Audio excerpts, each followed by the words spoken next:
what I'd like to do now is, I think the best way to handle this is to just go around the rooms and see if anybody's got some nice ideas they want to feed back, and I'll see if Sherry can write them down. So in room 1, we had Danny doing the facilitating.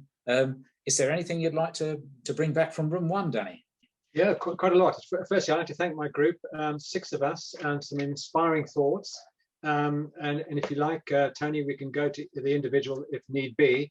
But I'd like to just pick up on Sue from Havant, who talked about the song for the climate, which is something that's been developed. And Sue, could you just say a little bit more? I think this is a fantastic idea, which everyone would like to hear. Sue from Havant. This is an idea we've been discussing across the Hampshire groups, because there's a rather excellent song, very, very catchy, very easy to learn, and in some of the European countries anyway, they've managed to get huge choirs together with everybody singing it. We're not sure whether we can do that, but we could certainly get small groups singing it and putting it together. And I also mentioned that the Portsmouth Music Hub's got some great environmental songs that are free to use. So I'll put links to both in the chat now. Okay. Thanks, Sue. That's great. Then we had Debbie from Chichester. Just picking up on the key things she was saying. Her view, I think, Debbie, if I've got this wrong, please interject. Too many groups, the cohesiveness, it's fragmented, and bringing the groups together to get better focus. She was most interested to hear about the community hub, and looking at picking up on the mistakes that have happened in Chichester before, and then effectively building back better as part of the COVID recovery. And the other thing that started to get picked up from Debbie and others was this issue about engaging those in the lower income group, those who are impoverished, not just because of COVID. And how do you engage with them when their priorities are not climate, biodiversity, or ecosystem losses? So that was Debbie. Emma Arundel, and this was Mind the Gap. This is the connecting the link between what's going on in terms of road developments, better campaigning between what's going on in terms of roads and climate change. Very concerned about the Arundel bypass. Came across very, very loud and clear. And then to Chrissy from... Can I say something? Yeah, of course, I beg your pardon. Go ahead. I've looked up Song for the Climate. I want to check with Sue. Is it this song?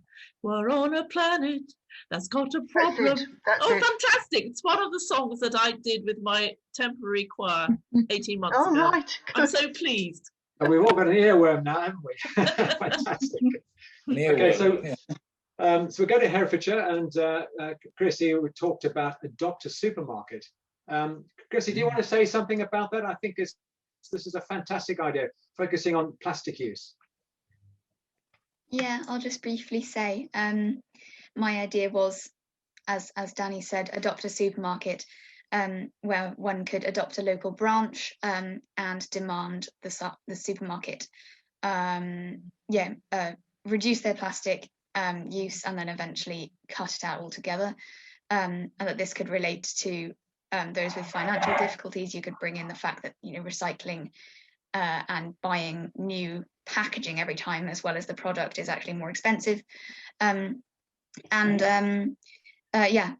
sit outside a supermarket with a petition asking shoppers to sign this petition, eventually presenting it to the supermarket, but also at the same time giving shoppers information about the damaging nature of plastic, and raising awareness at the same time.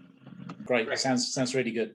Thanks, Christy. And then B from Henfield was talking about, again, how COVID has stopped action, and it's now just kick-starting everything. Pre-COVID, they had ideas about a repair cafe, and so on. So lots of thoughts about monthly stall.